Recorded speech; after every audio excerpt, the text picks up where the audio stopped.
Саматов, ағай қандайсыз? Сізді біз таппай атсақ. Мен мемлекетте ядым отам, жоқ көп нәрседен астынан. Сізді бұл жақта жоқ деп еді. Ооба, мен жаңа келгенмін. Тіге, сіз антенті пиар қылбаңыз, біздің пресс-секретар бар. Урматтуу министр, біз пиар үшін келген жоқпыз сізге. Мен көйгөй үшін келдім. Көйгөйді пиар деп қабыл алып отырсыз. Мен пиар деп қабыл алатам, көйгөй күн тәртібінде жазылып. Пиар неге саясатшы сіздер қыласыздар да? Ем қайсы күні қабыл алынады, журналистер маалыматты жеткізеді. Сіз мен сұрап едіңіз бе? Саясатшылар пиаршысың. Анда өзіңіз сұраңыз қой, өзіңіз жауап беріңіз. Министр қатары сізге келдік та. Урматтуу министр, сіз жаңы келдіңіз. Мектептердегі ақша чоғылтып болып отыр. Қандай камераны қырмап отырсың? Сен шақырған емес. Бүгінгі Орок мектебінде мына күніне 2 жолы жуылат деген мектептің ақпалы ушундай экен да. Бұл эмне деген көрүнүш? Урматтуу санэпидемнадзор, урматтуу билим берүү министрлиги, могу гүлдөр эле айтып турат. Мондай чаңды. Балдар ушунда окуп атат да бүгүнкү күндөчү.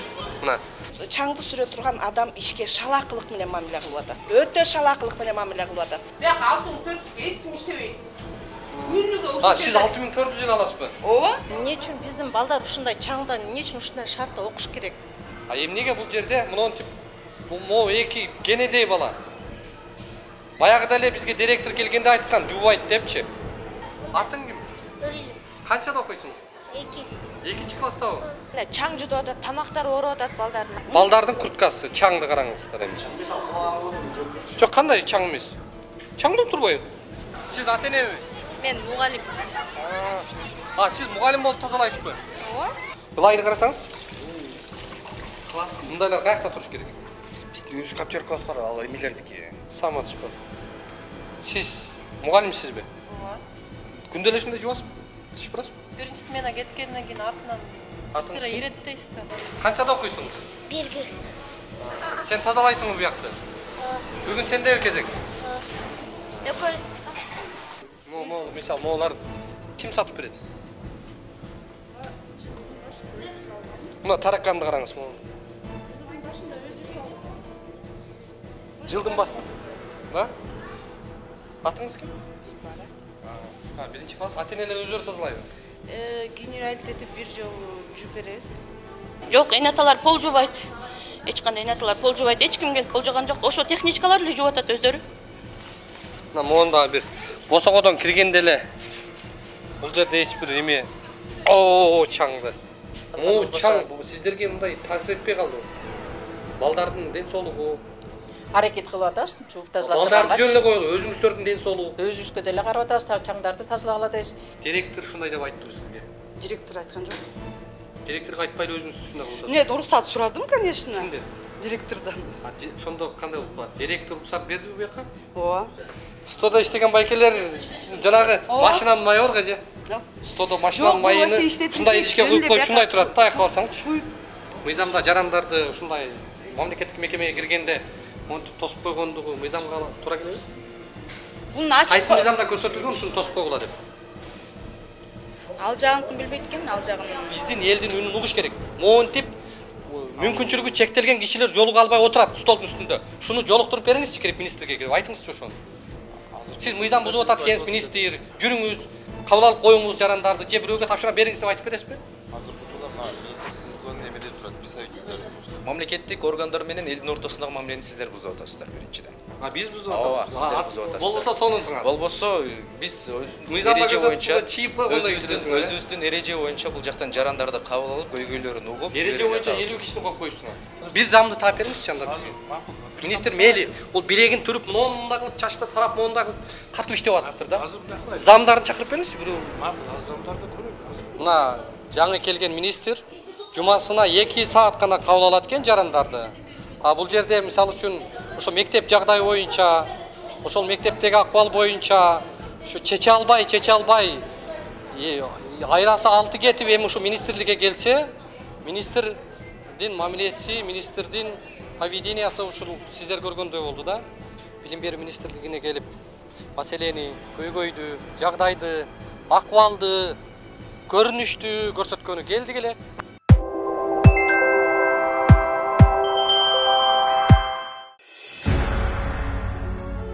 Урматтуу мекендешим, өз үйүң, өлөң төшөгүң демекчи, бул заманда жеке турак жайлуу болууга эмне жетсин? Бул муктаждык боюнча ойлонуп жүргөн болсоңуз, биз сизге жакшы тандоо сунуштайбыз. Азыр мен турган жер Ылдыйкы Жал кичи районундагы Үмүт строй компаниясы куруп жаткан Мурас көп кабаттуу объектиси. Эмне себептен Үмүт строй компаниясын сиздерге сунуштап жатам? Бул биринчи кезекте документациясындагы тактык жана тазалыгында. Келечекте үйүңүздүн документине байланыштуу эч кандай кыйынчылыкка дуушар болбойсуз. Бул критерий учурдун эң негизги көңүл бурчу маселеси болушу шарт. Экинчи жагдай, курулуп жаткан үйдүн сапаттуулугунда Үмүт строй курулуш компаниясы сейсмологиялык коопсуздукка жана курулуш норма эрежелерин толук сактоого кепилдик берет. Аталган турак жай 10 кабаттуу комфорт класстагы Ылдыйкы Жал кичи районундагы Курчатова 23 дарегинде жайгашкан. Ошондой эле бала бакча, мектеп, жогорку окуу жайлары, поликлиника жана ири соода борборлору кадам сайын кезигет. Эң башкысы, узак мөөнөткө 33 айга бөлүп төлөө мүмкүнчүлүгүнө ээ болосуз. Мурас көп кабаттуу объектисин 2025 жылдын 2-кварталында өз ээлерине тапшырууну пландашууда. Толук маалымат алуу үчүн дарегибиз Жаманбаева 36/1, байланыш телефондор 0501 44 22 22, 0221 44 22 22.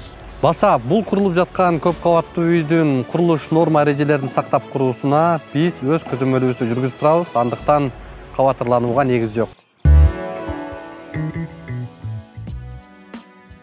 Москвадагы журтташтарга жарыя, алыстагы мекендештер, сиздер үчүн Айдын клиникасы каалгасын ачты. Дареги текстильщик метросу, Люблинская көчөсү 17, 3-корпус. Медициналык борбордо стоматология күнү-түнү иштейт. Ал эми терапия, гинекология, урология бөлүмдөрү, балдарды сүннөткө отургузуу, анализ тапшыруу, УЗИ. Саат 9-дан 21:00-гө чейин жума бою дем алышсыз кызмат көрсөтөт. Айдын заманбап жабдууларды орнотуп, тажрыйбалуу такшалган дарыгерлерди гана ишке алган. Улукбектин катталуучуларына атайын акция. Клиниканын стоматологиясында рентген жана консультация акысыз. Ишемби жана жекшемби күндөрү тиш жолуу бекер. Ишемби күнү гинекологтун, жекшемби күнү терапевттин кабыл алуулары акысыз. Айдент. Ооруга асыл мекендеш. Урматтуу мекендештер, Москвадан Кыргызстанга жүк ташыган ишенимдүү ишкерди сунуштайбыз. Ишкердин аты жөнү Зайырбек Маматкаримов. 12 жылдан бери профессионал иш алып барган командасы аманатка кыянаттык кылышпайт. Жүктү Москванын бардык жеринен алып кете алат. Алган жүктү Кыргызстандын бардык облустарына аман эсен жеткирүүгө кепилдик берет. Кыргызстанга жумасына 2 машина жиберилет. Жүк баасы көлөмүнө жараша ыңгайлуу баада 500 рубльдан өйдө бааланат. Дареги Нижегородское метросу, Перовское шоссе 9, строение 7. Байланыш телефондор +7 926 788 70 70 0704 70 70 21.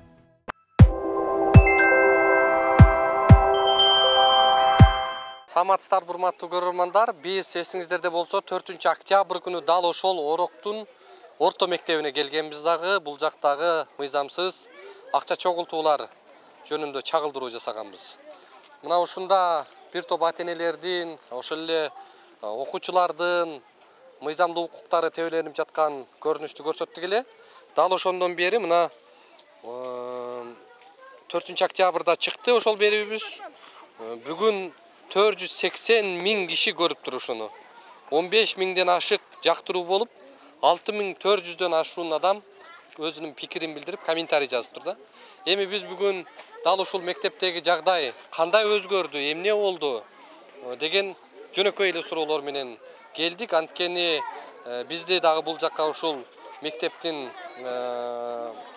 ата-энелери чакырып, акыбал өзгөрбөгөндүгүн, баягы жоруктар токтобогондугу тууралуу айтып бизди ушундай чакырып атышат.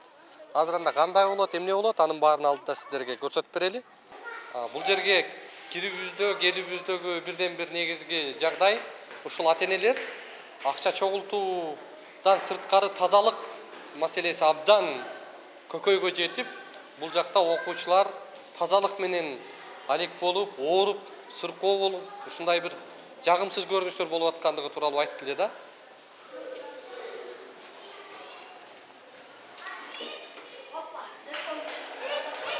Мына тазалыкты өзүңүздөр көрүп турасыздар. Полдор сүртүлгөн эмес, чаң. Мына мооларды караңыздар. Эчели топурак мындай. Бул жака такыр тряпка тийген эмес да. Муну эми ушул окуучуларга жүктөп бүгүнкү күндө окуучулар тазалоо ушул тазалык менен алек болот экен. Мына чаңды караңыздар, мына. Буга өкмөттөн акча бөлүнөбү? Мектеп директору буга кандай маани бериш керек? Окуучулар тазалык менен бүгүнкү күндө иш алып барып калыптыр да.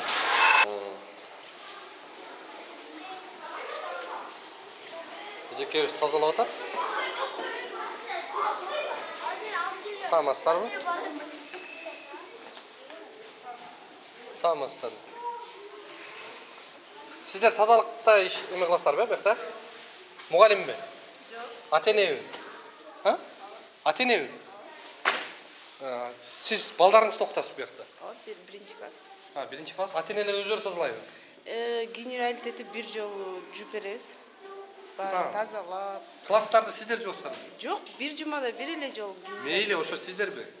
Ооба, мынтип шыпырып балдарыбызга тазалайбыз. Балдарыңыздарды өзүңүздөр тазалап бересиздерби? Буларды ким алат, могу тряпкаларды? Тряпкаларды? Мисалы, могулар ким сатып берет? Жылдын башында өзүбүз алганбыз. Мына тараканды караңыз, могу. Жылдын башында өзүбүз алганбыз. Жылдын Да? Атыңыз ким? Дилбара. Бир эле балаңыз окуйбу бу жакта? Эки балам окуйт, бирөө 5-чи класста, тиги школада. Сиз да ата-энеби? Жок, мен завхоз болмуш коем. Мен мынакей көчө күнү деген, азыр мынакей завхоз экенсиз, көчө күнү эчтеке тазаланган жок, мен көчө баарын тартып алгам. Кечинде генеральный күн сайын туруп, күн сайын кечинде. Ооба. Атыңыз ким байке? Максат. Максат байке. Көрсөтөйүн. Кана көрсөтүңүз көрөм. Баарын тартып алганбыз. Я возмущался, потому что биз эшикте турганбыз. Көрөлүчү ошо. Жакшы экен, мен таң калып атам. Мен өмүрүмдө биринчи жолу Биз көрүп атам. балдарыбыз үчүн Ата-энелер мектепке келип, Өздөрү добровольно. Буларды эч ким заставлять эткен жок.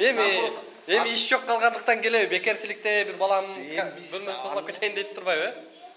Школга вообще техничкадан башка киришпейбиз десек, өздөрү добровольно келип сурап. Өздөрү келип кыйнап, сиздер тазалайбыз дейт, а? Өзүнүн эметке. Бирөөгө заставлять эткен жок эч кимде. Эже, неге кыйнайсыздар сиздер? Директорду келип, бул завхоздорду кыйнап, биз тазалап берели деп. Неге кыйнап атасыздар? Биз деген мынтип айтты. Эмнеге мындай тазаланбайт десек, техничка жетишпейт, эч ким төлөбөйт. Мамлекет бизге эч нерсе бөлүп бербейт деген. Мынакей, чынбы? Мамлекет акча бөлүп бербесе, Биздин бир ата-эне барыптыр. Ошо айтыптыр. Мооларды ким? Өзүңүздөр сатып аласыздарбы, кандай? Мооларды? Эже. Ата-энелер баарысы моундайларды тазалап сатып алат экен. Кана, көрөлүчү.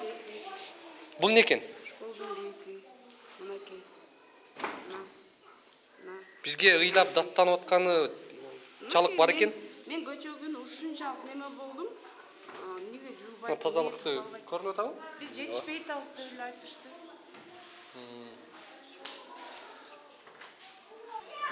Сиздин кезек бүгүн экөөңүздөрдө турбайбы?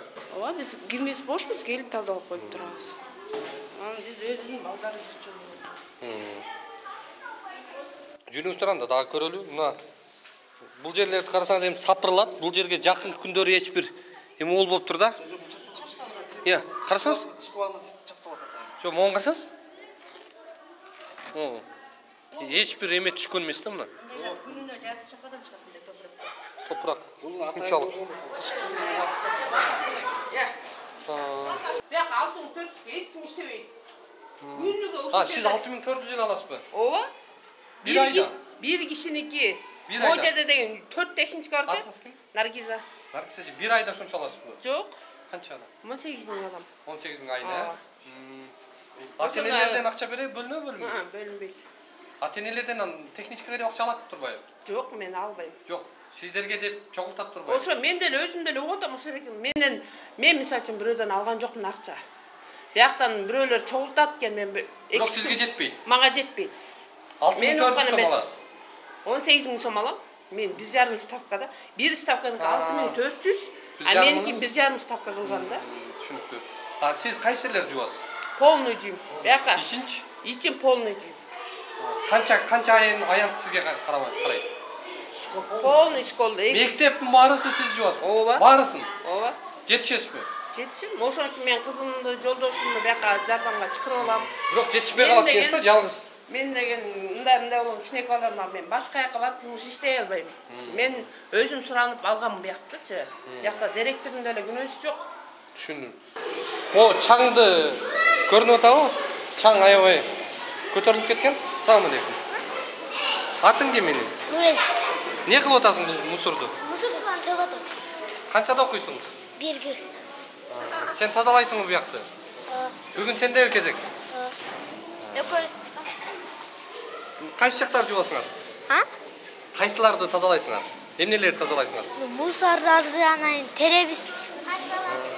Я. Парталарды. Парталарды арчыйсыңарбы?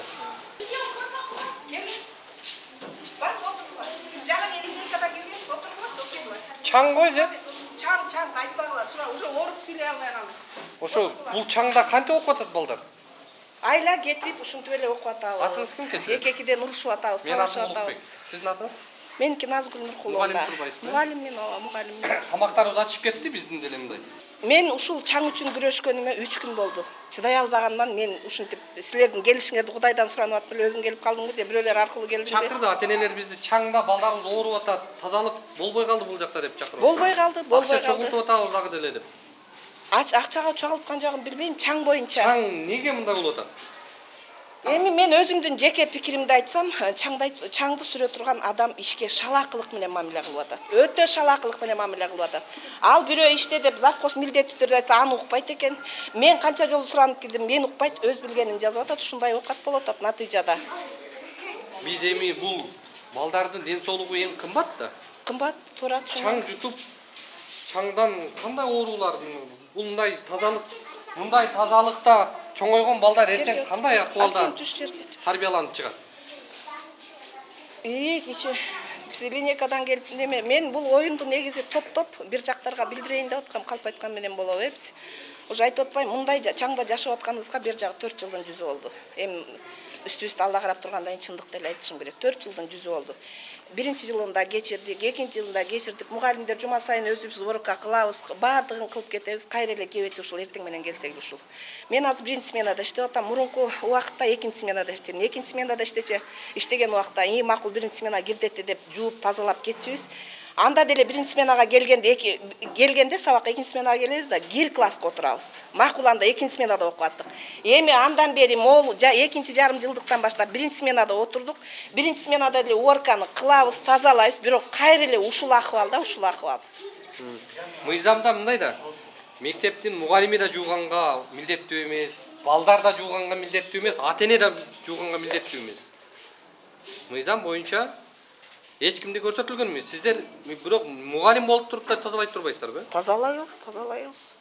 Айла кеткенде мен уже өзүм ооруп аткандыктан балдар эмне болду экен деп таза жерге отурал деп мына балдар өздөрү күбө тазалап чыгабыз. Бир күндө 2 жолудан тазалайбыз. Эми азыр баткак болуп атат, туура баткак сатылып атат. Жаңы директор келди, эмнени өзгөрттү ал? Жаңы директор эми алынын жетишинче иштеп жатат, айтып атат, деп атат анан. Бул жерде укпай жатабыз да, укпай жатат негизи. Анан бир чогулуш болуп, мектеп жамаатынын ичинде мындай бир протокол түзүлүп, тийиштүү мекемелерге билдирүү берип бул боюнча карадыбы? Жок, карала элек. Мына бул чаң эзели бир мындай бир тряпка тийгендей эмес. Мына карасаңыз, мына. Мынакей урматтуу көрөрмандар, көрүнүп атабы?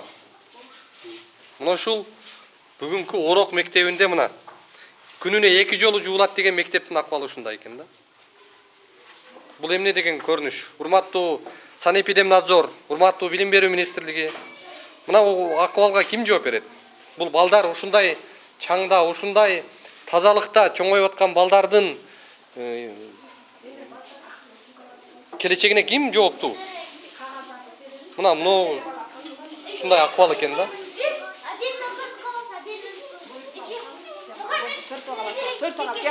Мына колубузду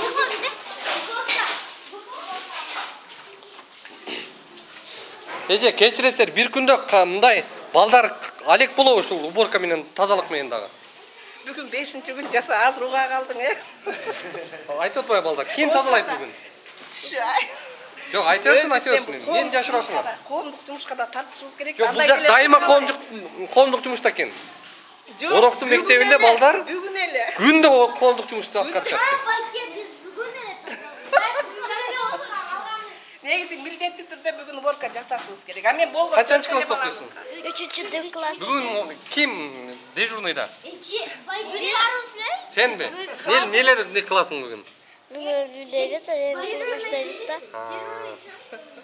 Кыйналбайсыңбы? Жага болсаңар? Мен ушу уборка кылабыз деп жардам беребиз да атпайбы? Азаматсыңар. Мейлиңиздер. Биз азыр качан мектепте билим берүү менен, качан биз мектепте мындай бир алдыга жылуу менен бир берүү тартабыз да? Качан ушундай акыбалдан көтөрүлөбүз?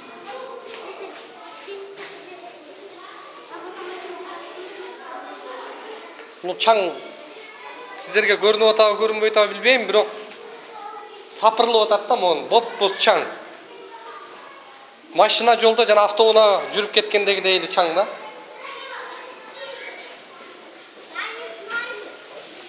Саң.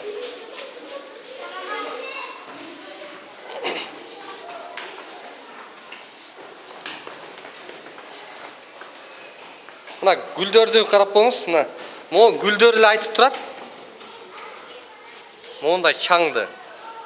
Балдар ушунда окуп атат да бүгүнкү күндөчү. Мына. Эжели тряпка тийген эмес, могу гүлдү. Караңыздар. Бул жакка азырынча жетише элек экен, класстар менен гана элек экен да. Эже чалса алып коет телефонда. Эми мынча болду. Спорт залдын ичин тартпайлы коелу, акыбалга мышы кыйлайт экен.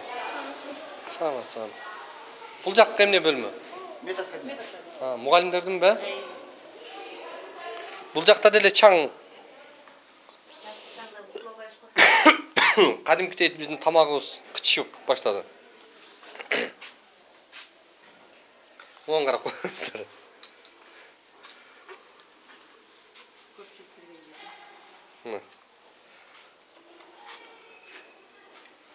Мынакей. Мындай чаң балдардын ден соолугуна кандай таасир этти? Могу жактагы тамеки экен деп атпаймынбы? Бор турбайбы бул, Көскөрүнө коюп эле чегеткен деп ойлойм. Саңыздар. Ат энесизби, мугалимсизби? Мугалим.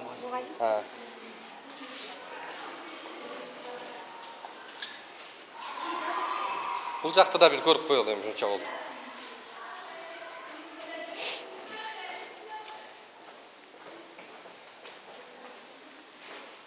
Бул жакта жаңы саңыз. Мектеп мол негизи бул жерде турушу керекпи меке? Завхоз экенсиз.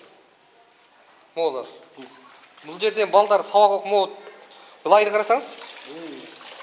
Класстын өздөрүн биз бергенбиз. Өздөрү класстын башкалап, өздөрү сатырган. Моз тазалыкты карап коңуз эми. Негизи кайсы жерде туруш керек? Завхоз болсоңуз билесиз да, мына чарба иштер боюнча мындайлар каякта туруш керек? Биздин өз коптеркабыз бар, ал эмелердики. Уборщиктердики өзүнчө. Ал өзүнчө турабы? Өзүнчө кызмат бергенбиз. Бул мектепке балдар алып келгендер бул. Өздөрү мындай. Негизи бул кайерде туруш керек? Биз калдык болуш керек негизи өздөрүнө. Буларды биз ушул жерге турган болобу? Жок эми биз болбойт, э?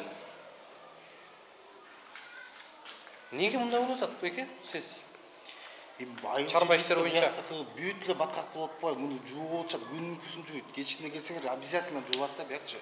Бир аз бул айтып атпаймынбы, бир сабак күтүп тургулачы. А жуусун бир класс киргенден кийин кандай болот экен? Мына могу жакты карап коесуң. Булар не?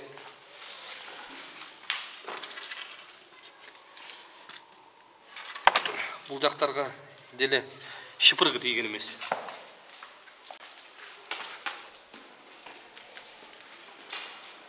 Бул жакта биздин башталгыч класстар окуйт экен. Биздин өсүп келаткан өспүрүмдөрүбүздүн отурчу жери экен. Саламатсызбы? Сиз мугалимсизби? Ооба. Сиз мугалим болуп шыпыркы көтөрүп жүрөсүзбү? Жок, эми балдардын биринчи смена кеткенден кийин артынан бир иретпейсиз да. Айжамал? Менин атым Улукбек. Эми күндө эле ушундай жубасызбы? Шыпырасызбы? Жок, эми ушул жерде эле мусорду төгүп коюшум керек, ошол мусордун артынан эле ушул жер шыпырат. Ким көзүнө көрүнсө, ким колуна келген ишти кыла берет турбайбы, э? Өзү билүү эле.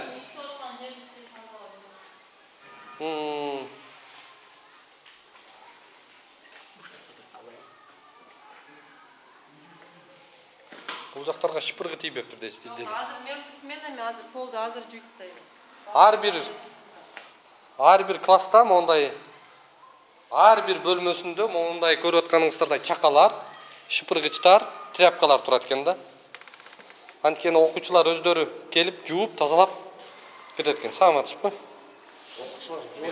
Сиз каяктан келдиңиз? Мен бияктын участкой болом. Могул акыбалды көрөсүз күндө эле? Участкой болсоңуз, атыңыз ким? Мен Шайырбек.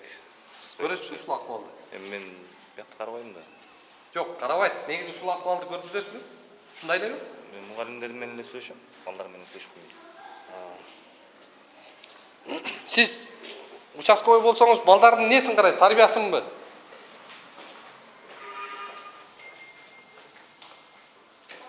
Саламатсыздарбы? Бир катар тревога болуптур, баары шыпырып, тазалап кетишиптир.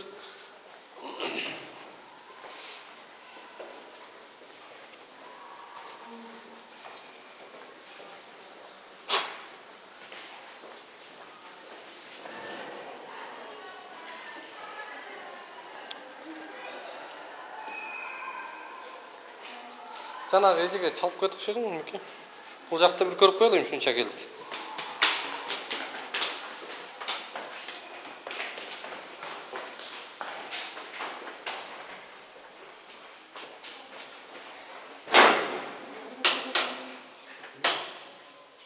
Бул жак не экен? Коркунучтуу го эки бу? Жок, бу жакта эмелер турат, тряпкалар, Тряпкалар ушул жака таштайбы? Тряпка эмес. Мына тряпка турбайбы? Булар эме экен, кийим. Бул жак склад экен,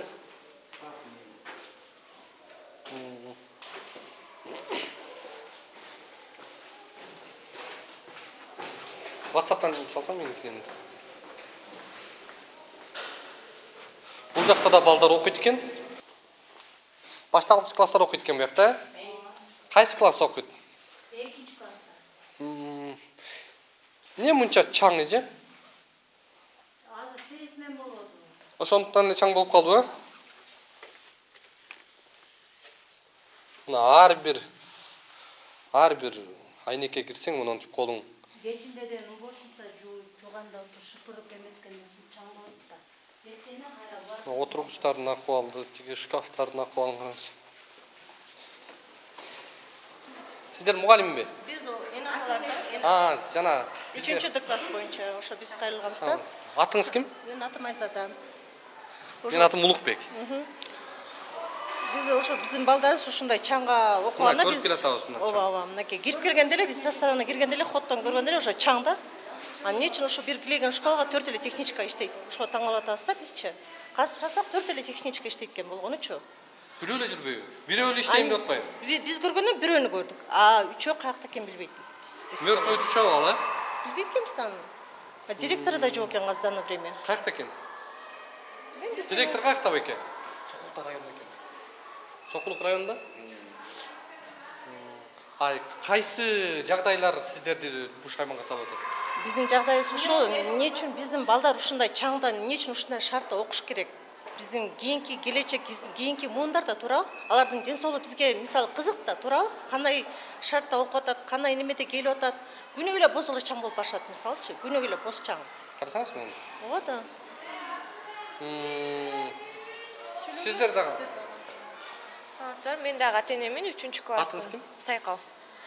Ошо балдарыбыз ошо болуп атат, таза кирип атат, чаң болуп чыгып атат. Эми бул деген мектеп да, бул деген бизде ошо тазалыкка, билимге, илимге эме кылуучучу, тарбиялаачу. Жок, биздики наоборот чаң болуп кетип атат. Монда чоң ойгон балдар кандай болуп калат? Ооба, ошо кандай чаң жутуп атат, тамактар ооруп атат балдардын. Жибербей коелу десек, темадан арта калып атышат. Жиберсек монтип ооруп барып атышат балдарчы, тамактар ооруп. Бизге 4 техничка бар дейт, 4 техничка эмес, биз келгени бирөө эле көрүп атабыз, 3өө каяктан да. 4төө болсо класс мектеп жылтырап туруш керек эле да. Каякта 4төө? 4төө жетишмек негизи. Азыр токтосоңуз, азыр. Сиздер азыр байке туруп турсаңыз, азыр 1 мүнөт. Эмечи? Бул жерде мектептин жамаат айтып атат. Ата-энелер иштейт турбайбы? Сиздер жубайсыздарбы? Ата-энелер милдеттендирилген. Эмнеге чакасы сынса чакасына, швабра сынса швабрасына, эмнеге? Биз балдарыбызга условия түзүп, колун сууга салбасын деп жанагындай азыркы заманбап чыгып аткан эмелерди алып берип атабыз, чакалардычы. Эми биз ошого алып бергенге милдеттүүбүзбү же кандай? Да? Мен 6-класста балам окуйт, өздөрү эме кылып, смендешип, эме кылып атат, тазалап атышат. Калган техничкалар каякта эмне жумуш кылып атышат, 3 техничка? Кандай болсо? Биз бир эле техничканы көрүп атабыз, кирип чыгып аткан. Башка жок. Техничка өзү да айтып атпайбы? Бирөө мен жалгыз эле иштейм деп. Ооба, жалгыз эле. 4төө деп атпайбы? 4 техничка бар болчу деп. Каякта 4төө байке? 4 техничка эмес, айтпады жана 18 миң алып атам депчи. Ал 3. Понятно, 3 киши. 3 кишини алып чарчайт ал киши. Эми иштебей кеткен 6,5-7 миңден эч ким иштебей кеткен. Техничка деген жок. Ошо мен 3 киши. 4 кишинин айлыгын 1 киши алат экен. 3 кишиники. Ал бирок жолдошу эмес мен кошо жуйт да. Жууганын көрбөй элебиз биз. Эч кандай. Мына көрсөңүз, могу жерде эле карасаңыздар мына. Бул жер мектептен кирип келсең эле мектепке.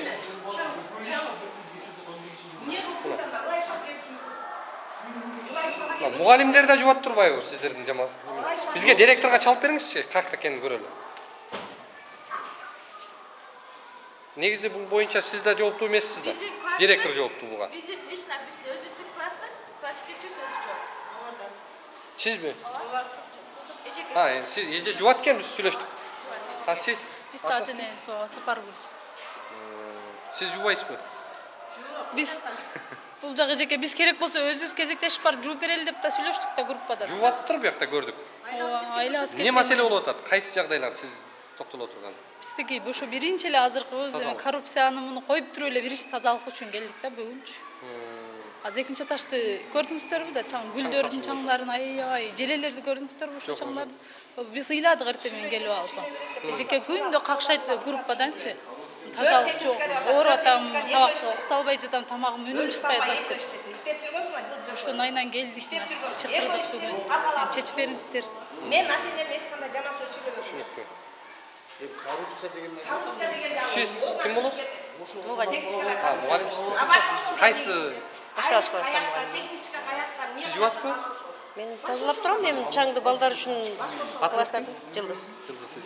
Сиз да иштейт турбайсызбы анда? Мен өзүмдүн классымда тазалатып, чаңды сүртүп турам. Жазгы маалда чаңдан ошо ооруп. Мына жаңы эле отурган эрге, мына эми отурган өтө оратор, өтө амбициясы чоң болуп, билим берүүнү мына жолго салып таштайм деп аткан жаңы министрдин дымагын дал ушул мектептен байкайлы эми. Кандай чечет, кандай иш алып барат. Бул жерде мыйзам боюнча ата-эне дагы, бала дагы, мугалим дагы булдун тазалыгына жооп бербейт. Алардын функционалдык өзүнүн милдети бар. Эмнеге бул жерде монтип могу эки кенедей бала. Баягыда эле бизге директор келгенде айткан, жубайт депчи.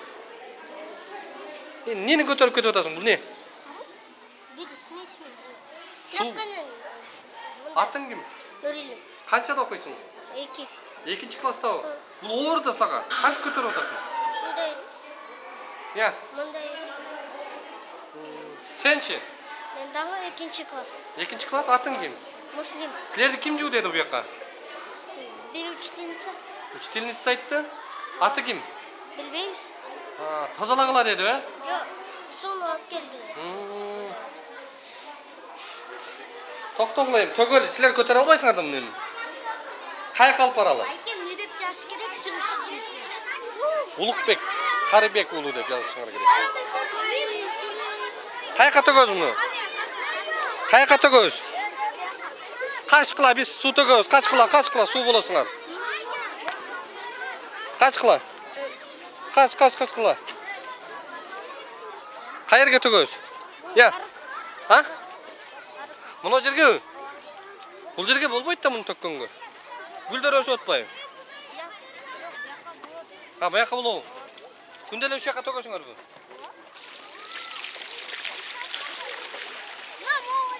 Yerga to'katgansizlar. Bu kimya. Oң жақта өсіп отқан жақсылдандыруға қандай? Мен мұны алайын. Барыңар жуасыңар ушундай?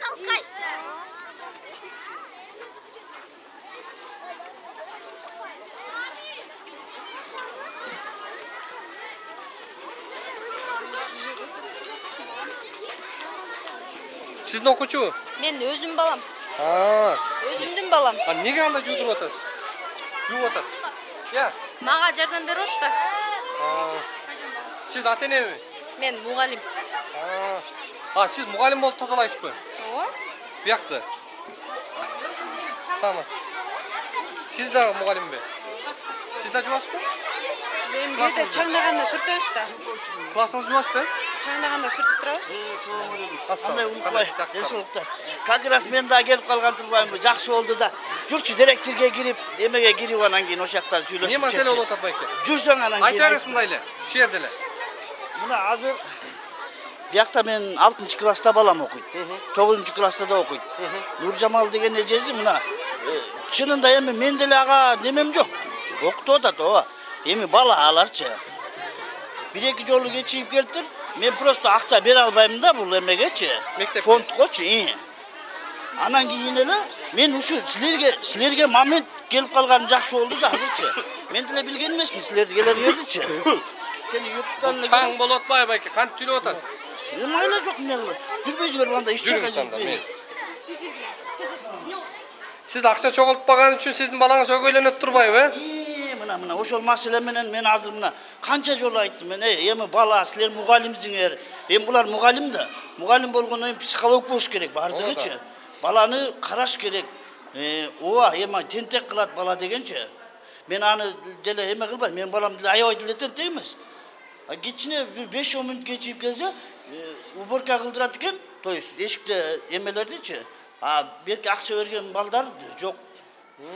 Бул жакта получается айтса, өзгөчө басым болот турбайбы? Получается бул жөн эле мындай эле барып алар эртең жыйнайт. Биз баягыда келип кеткенбиз. Келип кеткенде эч акча чогултулбайт. Балдар иштебейт деп эле дерек. Билем.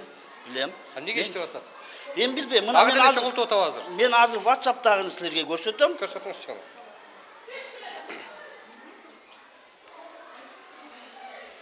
Ачкымда калтырып коюптур мында. Эми бул ата-энелер комитети жанагы немелер да. Негизи биз ата-энелерден да кетет чынындачы. Ата-энелер да ушуну кылабыз да. Берип акча берип көндүрүп. Акча берип көндүрөбүз. Неметебиз анан кийин мына таптыңыз муну келиң. Бул жерде не 150 сомдон дептир, 150 сомдон эжесин эми ладно ал эми майрамга неме болбойт. Мына 500 сомдон бул 200 сомдон еще бул жерде дагы эмеси бар азыр. Не деп турат бул жерде? Акчаны кимге берет дейт? Булар ата-энелердин эмеси экен. Мына ушул жерде 200 сомдон дагы. Эми бул ата-энелер комитети ушуну жөнөтүптүр мынакей. 500 сомдон. Мына 500 сомдон фонд. Эми муну негизи хорошо бере тургандар берсин, биз неме кылбайбыз анычы. Просто эми ушуну деген WhatsApp'ка жазып элди анчалык эме кылбай эле коюш керек. Бере тургандар по согласию келип берсин, биз деле макулбуз агачы. Мен мисалы бере албайм. Чындачы.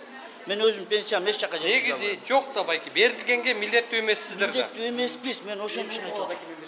Бул комитеттер школдон тышкары барып сүйлөшүп өздөрүнүн решениясы экен.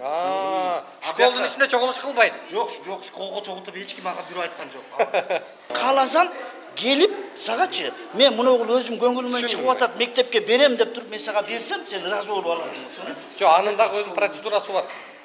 Мына монун көзүн чалып кетти да карасаңыз. Балдардын курткасы, чаңды караңыздар эми. Жок, кандай чаң эмес? Чаң болуп турбайбы? Мен азыр Құлаған жоқ бұл чаңда мына. Қарабайсыз мына. Балдардың киімдері ол жерге чечіп кетті мысалы. Кирді қараңыз бұл кирді. Құлап тұр бұл жөңгілечі мына қарабайсыз. Мына сумканы қараңыз мына сумка. Мына кече күні деле мен ежек Нұржамалға айтып тұр. Не, моған қараңыз сен. Ушундай кылсаңар анда балаңарды алып чыгып кеткиле дейт. Эми мен кайга алып чыгып кетишим керек? Мына ошол айылга немедип келдири. Мынакей айым кетти, жакшынакай болду. Сиздин сөздү калайм да. Сиз сүйлөп бериңиз. Саламатсыздарбы? Меники Кылыева Айгерим. Ата-энесизби бу? Ата-энем 3 класста, бул эжебиз Назгүл эженин классында окуйт кыздарым. Астында 2 класста да кызым окуйт Элзада.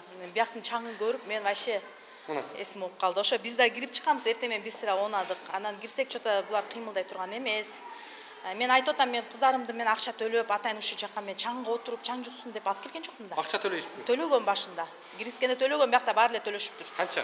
3000 6000 төлөдүм.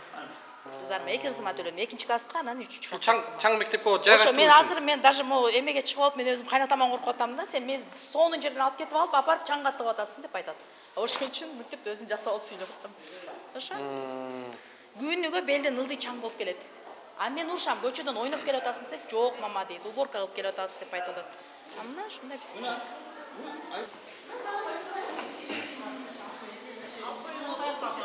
Кана. Мына. А могу гүлдүн чаңын да тартып алыңызчы, могу. Күндө жууганы ушулбу деп биз аябай. Күндө жуулуп аткан классты. Сапырлат моундай. Бул жерде тарбия, бул жерде билим алып аткан баланын эртең кандай болот я? Мына моон караңыздар эми. Көрүнүп атабы?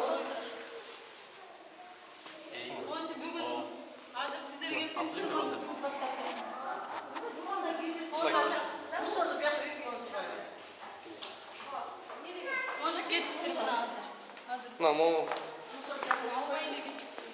тазаланбай калыптыр бу жер. Микрофонубузду өлдүр.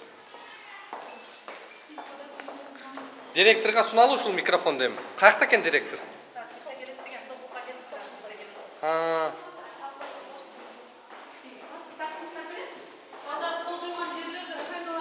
Мына бул жак эми нан жатат могу жерде. Мына могу чаңдарды караңыздар. Төрт техника иштей турган мектептин көрүнүшү экен да.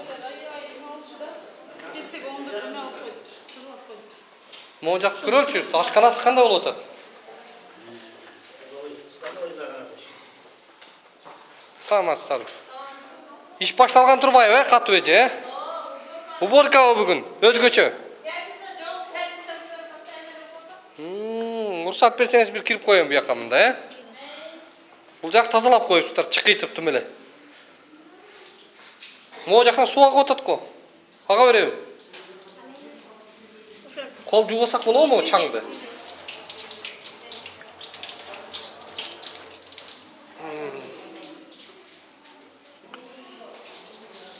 Бул жакта балдарга тамак жасалат экен. Тазалыгы кандай болуп атат? Буякты биз келгенде шыпылдап тазалап атышты эле. Саламатсыздарбы?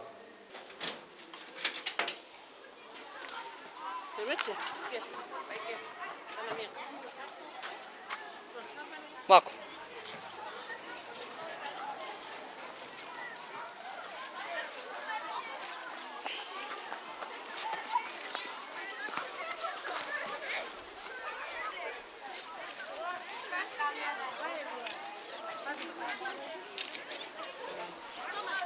Саламатсызбы?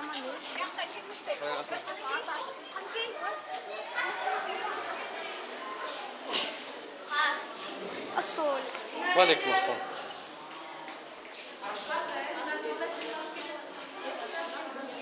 Директор кайякта турат?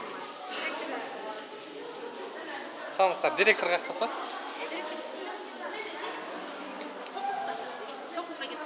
Качан келет? Бул жака директордун бөлмөсүнө кирсең чыкыят го, чыкыят.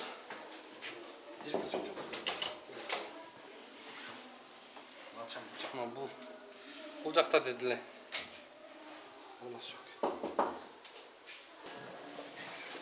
Саламатсыздарбы, кандайсыздар? Көп суроолор менен келдик. Биринчиси директор каякта деген суроо. Сиздердики буяк таза эле экен, бир аз, салыштырмалуу. Окуучулар кандай акыбалда окуп атканын көрүп атасыздарбы? Сиздер ал корпуска барасыздарбы, барбайсыздарбы? Я. Баарыңыздар суп-сулуу экенсиздер мындай. Ал жака барсаңыздар, жанагындай боёнбой эле барсаңыздар болот да, акчы. Бул жакта деле чаң.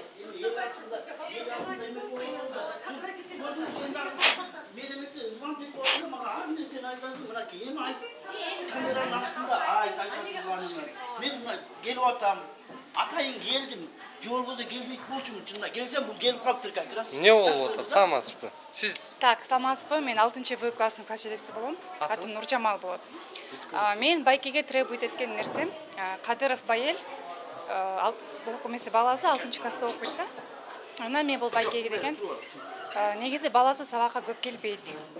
Бир жума келбейт. Анан справка требует эткенбизден, справка алып келген жок. Анан өткөнкү жумада пул береби, бербейби? Акча бербейт. Эмнеге чогултмайды, акча чогулткан жокпуз бактан. Жана WhatsApp-тан көрсөтүп койчун да? Не. Токтоңуз, мен биринчи суроомду бүтүп 500 сомдон чогултат экенсиз го? 500 сомдон деген фонду деген жоюлган болчу. Өткөнкү собранияда сиз келген жоксуз. Ата-энелер өзүнүн чечими менен. Кайра топтоп берме болду? Жок, топтоп берген жок. Булар ата-энелер өздөрү чечишкен. 200 сомдон мен алардан требует эткен жокмун акчаны. Так, биринчи баласы боюнча, вопрос боюнча жооп берип коеюн. Байке мындай деп атат. Биз эми уктук да. Байке айтып атат, доосу. Менин балам акча бербейм, мугалимдерге акча бербейм, мектепке акча бербейм.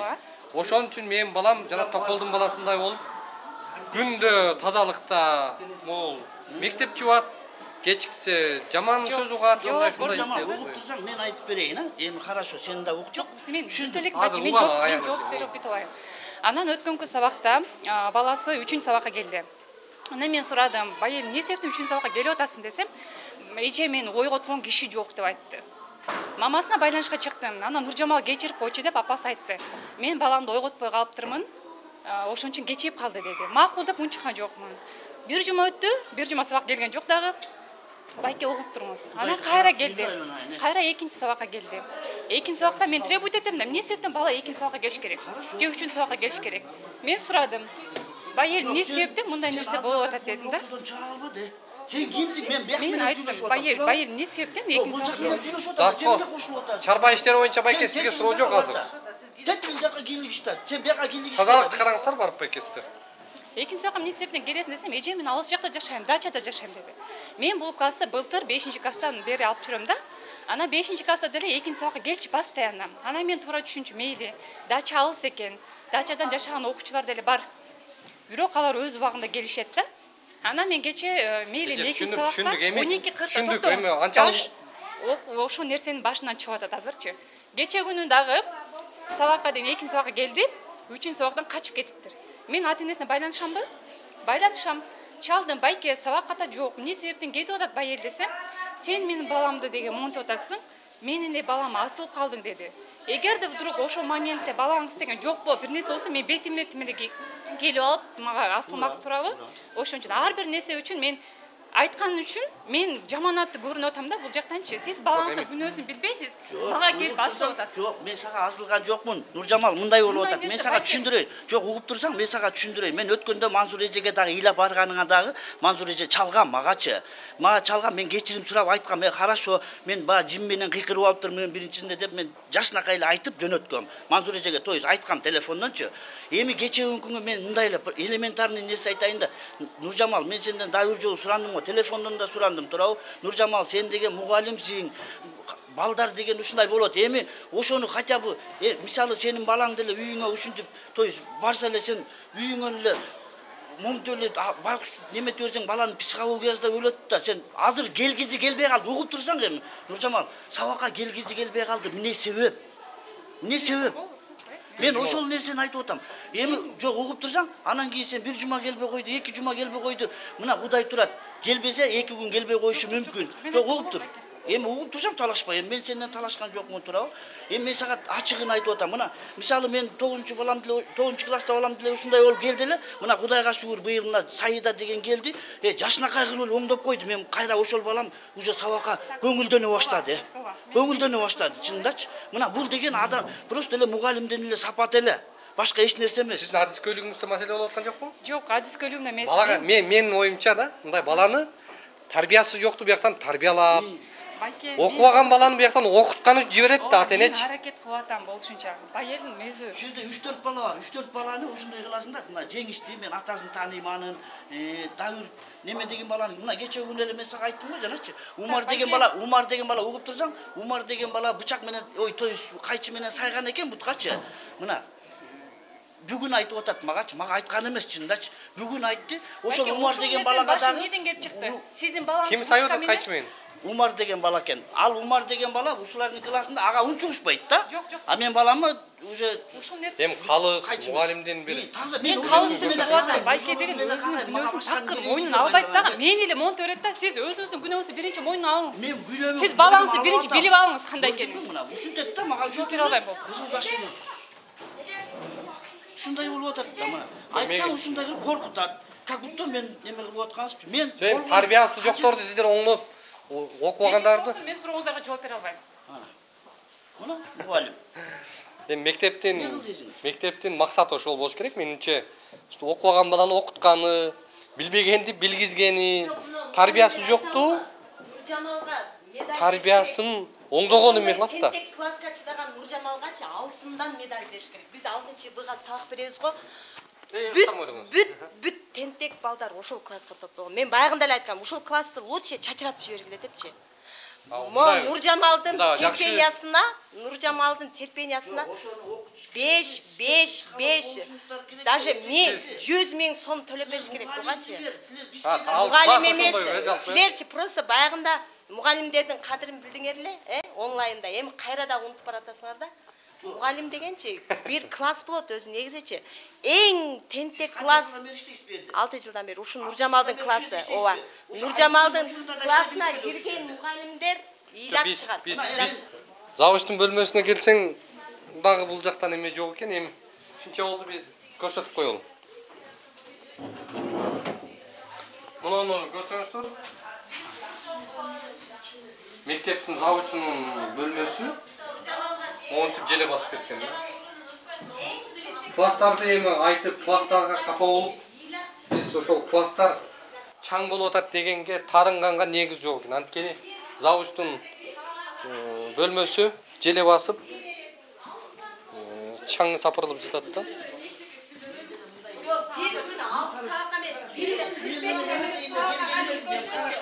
Ошондо мугалимдин калеминдесиңер. Мен бир мугалимге келдим канча нервтер өлүп атат ушу балдар үчүнчү, ошону баалабайсыңар. Бир логиканы айтып берейин да. Мектепте бизде баланы тарбиялоонун, балага сабак берүүнүн методун көбүнчө биз тандай албай атабыз да.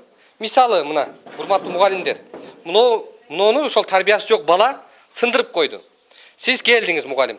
Келип, урматтуу Асан, сен жакшы баласың.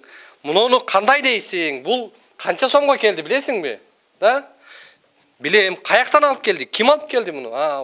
Директор, министрлик алып берди. Канча каражатка? Шунча каражат кетиши мүмкүн. Базарда канча сом бул? Шунча сом болушу мүмкүн. Үйүңдө ушундай барбы? Ооба. Анысынды ата-энең каяктан алып келди? Сатып келди. Канча сомго сатып келди? Мынча сомго сатып келди. Эми ушуну сындырып салчы. Десеңиз, жок дейт бала. Чынбы? Муну сындырсаң кандай көрүнөт экен? Жакшы да сындыр да десеңиз, ал бала түшүнөт ошондо. Демек бул кымбат экен. Демек мунун баасы бар экен. Демек муну ата-энем акчасы кетиптир, мектептин директорунун акчасы, мамлекеттин акчасы кетиптир деп бала ошону осознанно түшүнгөндө, анан экинчи ошону кайталабайт. Биз айтып атабыз, ошого тарбияны ошол метод менен гарантия бере аласыңбы? Бала түшүнүш керек.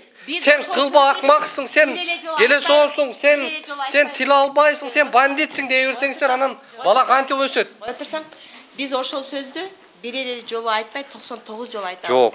Сиздер бир жолу эгерде баланын жан дүйнөсүнө кирип ушундай айтсаңыздар, мен ойлойм ал бала экинчи кайталабайт андай нерсеничи. Ошон үчүн бизде ошол мугалимдерди даярдоодо дагы, биздин квалификациябызда дагы ушул нерсеге министрлик багыт алышы керек. Ошону бала түшүнгөндө гана тарбиялуулук өсөт, өзү ошол акылы менен кыймылдап калат да. Рахат эже канчада келип каласыңар? Биякта күтүп отчу атамдер. Журналист. Громко койсоңуз. Бүтпөй атат. Азыр мына громкийде турасың. Сиз коркпоңузчу байкаланчалык деп. Алло, Рахат эже саламатсызбы? Алло. Директор сиз де же? Ооба. Сизге келдик эле да, канча убакытта келесиз? Мен 1-2 саатта келип калам. 2 сааттабы? Макулуң санда. Мектептин жумуш менен жүрдүм эле. Классты ким жуат? Классты өзүбүз жуабыз. Канчанчы класста окуйсуңар? Мен класс эмес, мугалиммин. Мугалим, сиз өзүңүз жуасызбы? Ооба. Кайсы классты жуасыз? Информатика. Информатика классынын мугалими экен. Мектепти кимдер жуат? Өзүбүздүн классыбызды өзүбүз жуубуз. Нелерин жуасыңар? Полдорду эле шыпырып жууп эле тазалап коебуз. Ата-энелердин дооттары, балдары бул жакта тазалык ооруп атыптыр, санитардык тазалыгын, чаң, эмне деген көрүнүш бул? Азыр таза эле турат. Кайер чаң болуп атыптыр? Чаң жокпу бuyakta? Жок. Азыр бүгүндүн 5-күн биз али уборка жасайлык, генеральный уборкабызды. Тазалык деген жакшы эле турат азырынча. Канчанчы класста? 10. Могу мектепти тазалайсыңарбы, тазалабайсыңарбы? Жок. Класс тазалайбыз. Класстыбы?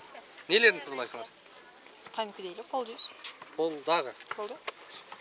Тряпка жанагы эме шыпыргыларды ким алат? Өзүбүз. Өзүңөр сатып аласыңарбы? Акча бул жактан бөлүнбөйбү? Же силерге бербейби? Билбей экенбиз. Өзүбүз эле алабыз. Канчадан бери жуасыңар? Көптөн бери. Башынан бери. Окуп аткандан бери. Окуп аткандан бери силер өзүңөр классыңарды өзүңөр тазалайсыңар? Ооба. Техничка жокпу? Техничка бар. Залдарды эле жууп. Классты өзүңөр, Негизи силерге милдеттемеби? Ал милдеттүү түрдө кылсаңар? Негизи классты жууш деген окуучунун милдети деп айтылган. Айтылганбы? Классты жууш окуучунун милдети деп айтылганбы? Ким айткан? Айтышат школдогулар, мугалимдер. Бар эле айтат. Бар эле. Милдети үзгөн деп жуасыңарбы? Негизи окуучу, мектептин мугалими, ата-энелер мектеп жуат деген билим берүү мыйзамында бир жеринде да жазылган эмес.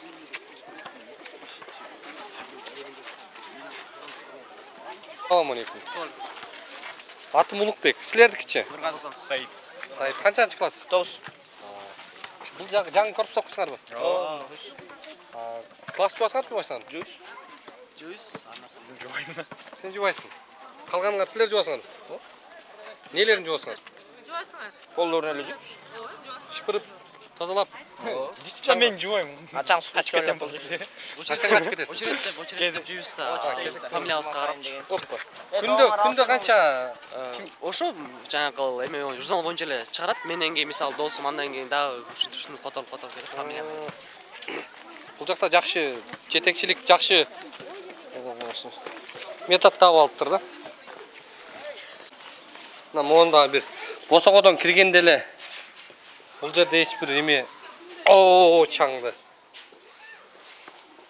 Босогодон эле көрүнүп атат. Завуч каяқта экен, завуч? Я. Каяқта турат завуч? Жок, бияктын завучу.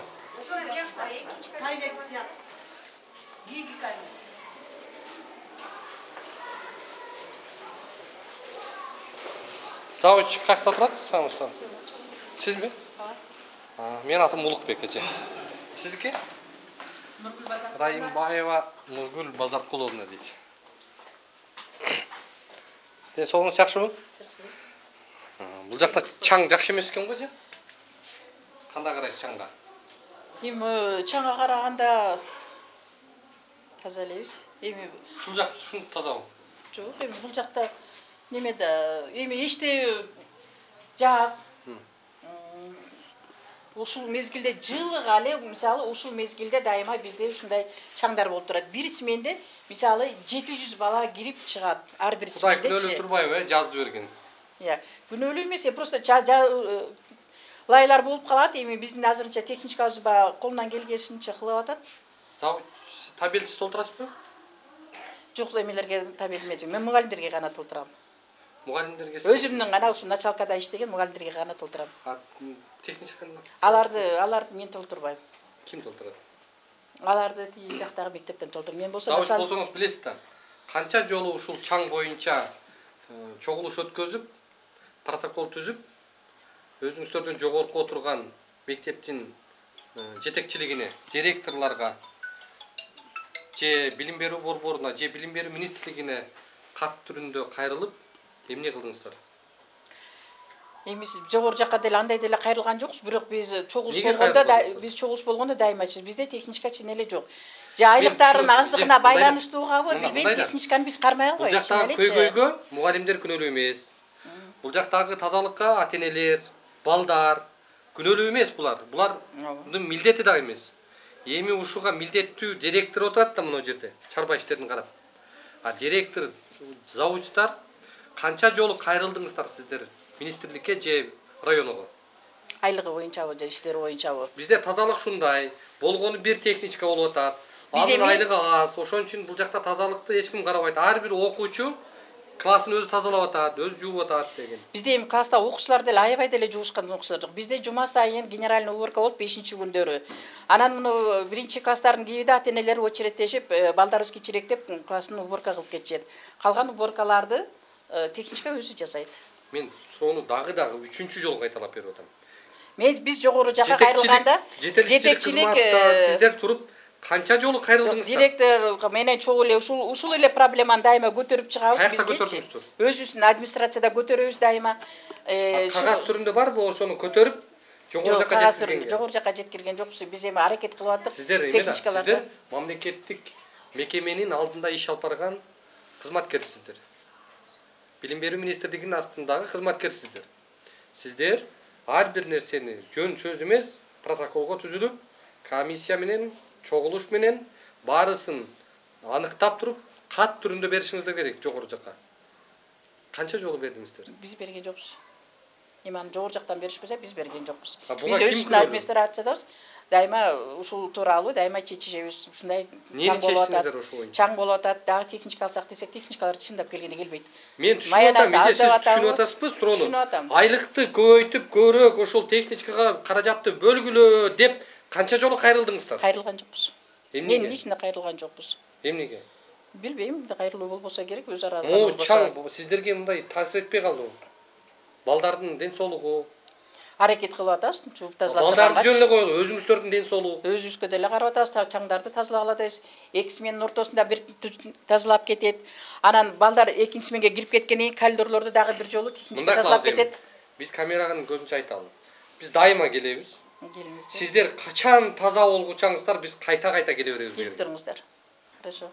Анан өзүбүз мындай сиздердин мындан кийинки берүүлөрдө кат түрүндө кайрылып, министрликтен талап кылыңыздар. Хорошо. Азыр сиздер кайрылбапсыздар, анда биз министрге барып бул жагдайды айтабыз. Силер койгон директор, завучтар кайрылбай силерге жеткизбейт экен. Ал жактагы акыбалга мышык ыйлайт экен. Ошо кайрыла турган, силерге жеткизе турган жетекчиликти алып койгула ошол жака деп талап кылалам да. Болбойт да, бул балдардын кандай ден соолугуна кичине эме кылышыңыздар керек да, кайдыгер карабай. Канча саат окудуңар? 5. 5. Эме класс тазаладыңарбы? Жок. Ооба, тазаладык. Кайсы жерлерин тазаладыңар? Шыпырдык, колун жуудук. Колун жуудуңарбы? Ооба. Канча да бүттү сабагыңар? 11:40. 11:40 болду. Саат азыр 1-ден 10 өттү. Канча саат жуасыңар? 30 мүнөт эле, жарым саат. 15 мүнөт эле жууп. 7-класс дедиңерби?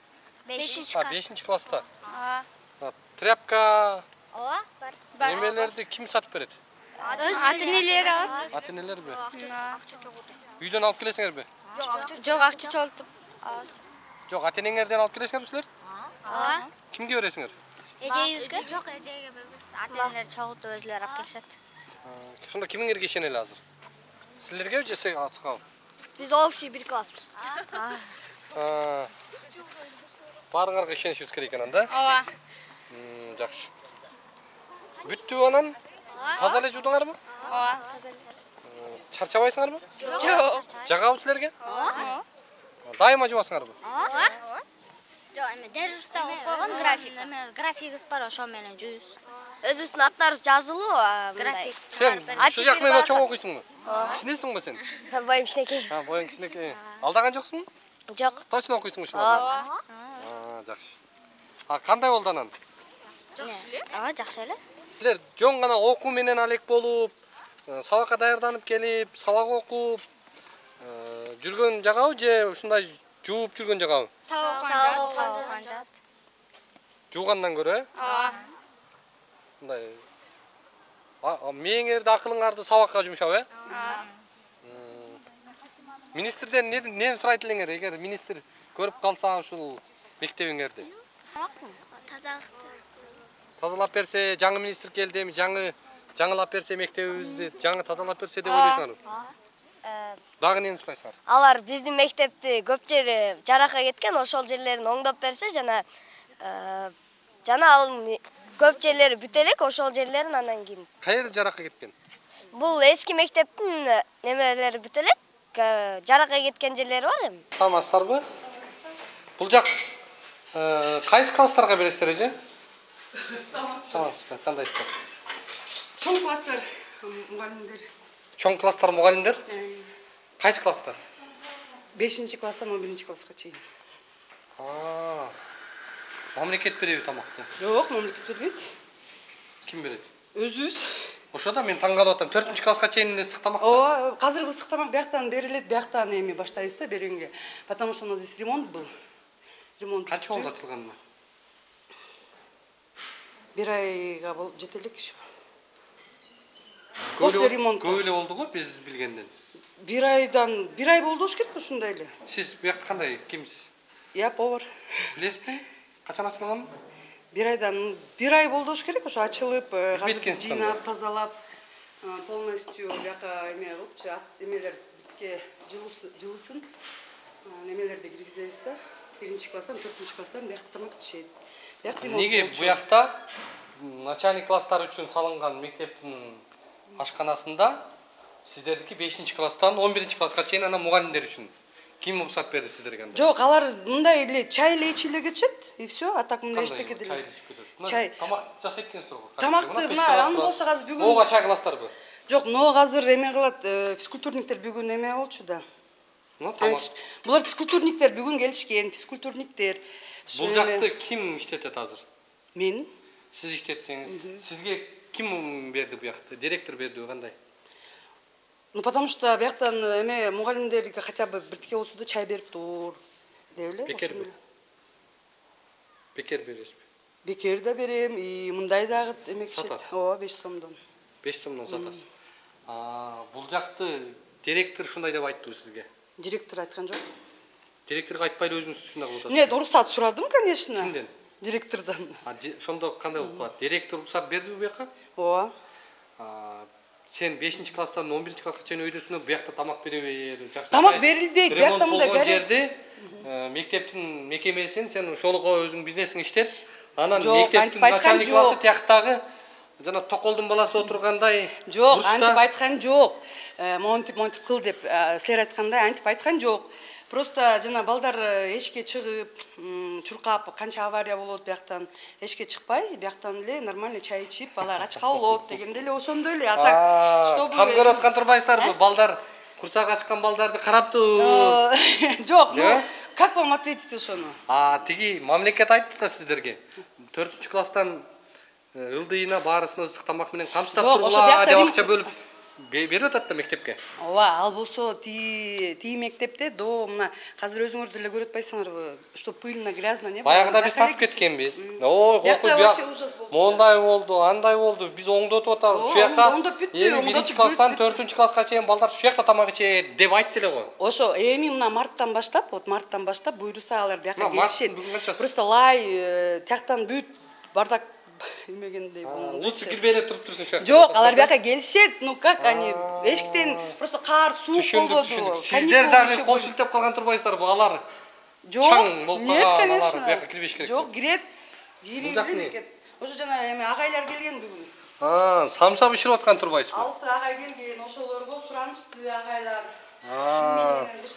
Бул электр энергиясыны ким төлөйт акчасын? Өзүм төлөйм. Өзүңүз төлөйсүзбү?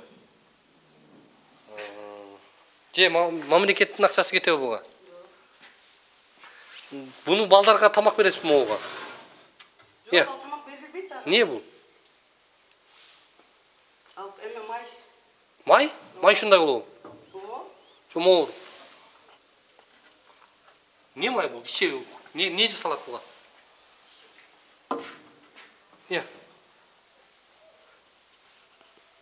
Эже. Нанга кошобуз. Буну ошо колдонбойбуз, жөн эле майга эле куюп койгонбуз да.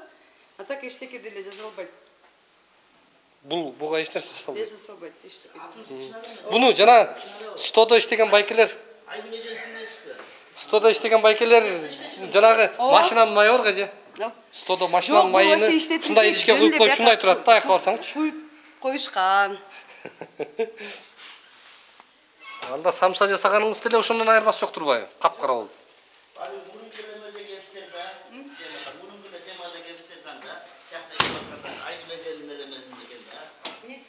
Мунуңуз деле ошондой экен. Буягыңыз бышыптыр самсаңыз же? Ошо жана мугалимдерге эле жана эмеге бүгүн физкультура немеси да. Неси? Сегодня у них тренировки. Мугалимдер жейби муну? Жок, агайлар ошо келди да. Моңуңуз деле ошондой экен да. Балдарга ошого тамак бересиңерби? Жок, буну болсо азыр эле эметкен, ата таза эле далдар. Кайсылар таза эле? Таза эмес го могу, несі таза? Бирок азыр просто. О, таза го. Жаңы бышырып бердик да бир сир агайларга. Жок, капкара болуп калыптыр го. Мына. Өзү эле ушундай кара. Бул май эме, мындай жок да булар. Кандай анда бул? Май мондай да жок да. Просто буну ошо бияка коюп эмекти, майды эмек. А так вот здесь вот. Кана. Мен бир суроо берип алайынбы? Мисалы да, столовойда, то есть мектептин директору болсо. Сиз балаңыз канчада окуйт? Мен балам уже бирөө 11-классты бүттү былтыр. Азыр экөө окуйт бул жактачы. Бирөө 6-класс, бирөө 9-класстачы. Анан кийин мен бир суроо. Бул мектептин директору болсо ошонун тууганы же сиңдиси ушундай бир эмеде иштесе болобу, болбойбу? Болбойт да. Мына бул мен канча какшап отуруп мынакей, Чынар эже, туура түшүнөсүздөр, просто чындыктын жакшы нерсеси бар. Сара директордун тууганы. Мурунку директордун мынакей эмеси болчу, сиңдиси даштык бар бул жерде. Мына мурунку директор кетти. Бул азыркы деле директор ушул жерде иштечи, мурдатан элечи. Зам болчу. И ошондон бери көздөй эле мына ушул жерде. Директор эмес турбайбы? Анда дагы жок, угуп турсаңыз. Мен бияка келгенде мына акча чогултканда да канча жолу мен ушул жерде ата-энелерди айтып, акча чогултканга болбойт десем да болбой. Мына WhatsApp'тан дагы мен менен кайра мынакей Чынар эже. Менби? Мен акча чогултпайм. Эмнеге мен чогултаман? Жок, мен айтканда деп атам. Мен айтканда, WhatsApp'тан айтканда мугалимдерди жамандабагыла, мугалимдерди минтпегиле. Мына 11-класста балаңыз, кызыңыз бүттүбү быйыл? Ооба.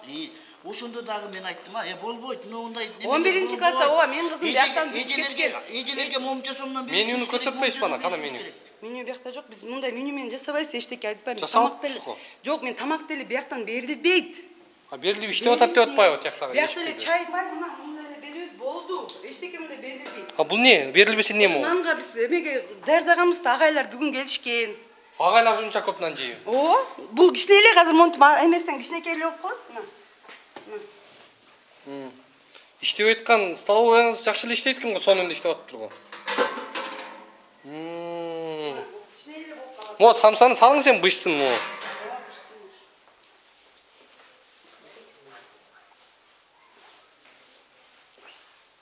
Мына можак кадимкидей эле иштейт турбайбы, сонун эле же? Эмнеси иштебейт мына? Катар закуптардын баары келиптир, мына кадимкидей эле оокат кылынат экен. Ооба, закупту бияктан биз. Мына компот жасайт экенсиз буякта, мына күрүчтөр, сахар. Бул каяктын эмеси? Кофелер мына мисалы. Өзүңүздүкү? Ооба, өзүмдүкү. Неге? Мугалимдерге эле берем, болду. Мен дагы, например, 4 бала менен ошончун жана Байке айтып аткан эмесине хотела вопрос задать да, айткангачы. Жок, сиз өзүңүздүкүн неге буяка алып келесиз? Бул мектептин жери да, мектептин ашканасы, мектеп үчүн 4-класска чейин балдар ушул жерде тамактансын деп мектепке куруп берген да. Биякта мындай да, биз азыр ошо мартта уже мы хотим в марте, чтобы дети заходили здесь кушали. Анан ошон үчүн биз продуктуну биякта. Өзүңүз алып келип алсаңыз кандай болот анда мартта кирсе? Жок, буну бизге өкмөт эми киргизип беришти да. Өкмөттүкү бул? Ооба, эми киргизип беришти. Өкмөттүкү сизде? Ооба, биякта мына марттан баштап, мына жылуу башталды да. Ошондон баштап биз бул тамакты бияктан берип баштайбыз. Бизге башка айтып атпайбы алар? Тиякта өзүбүз берип атабыз. Ал жакта башка поварлар экен. Жок, ошолор баары бияка келет. Бияка келип, Сиз эмне кыласыз анда алар келсе? Чогуу эле иштейбиз биз. Мен биякта иштейм. Мен биякта уже 10 жылдан бери иштейм. Ооба, Байкенин эмесин айтайын дегем да. Мен болсо 4 бала менен биякта келгем. Кадимки эле бул мамлекет алып бергенби бунун баарын? Ооба, ошону алып келген. Эми биз болсо ошол бияктан берип тамак беребиз. Жаңы баштадык мына бияктан. Ошон үчүн биякта ушундай болуп атпайбы? Ушундай болуп атпайбы же ушун үчүн ушул ушундай болуп атат. Көрдүңүзбү? Урматтуу көрөрмандар, сөз болуп жаткан Орок мектебиндеги негизсиз акча чогултуулар, ошондой эле ал жактагы санитардык, балдардын ден соолугуна болгон тазалык маселесине бул байланыштуу жагдай боюнча азыр ата-энелер менен биргеликте министрликтен чоо жайын маалымат алып тактаганы келдик. Жүрүңүздөр.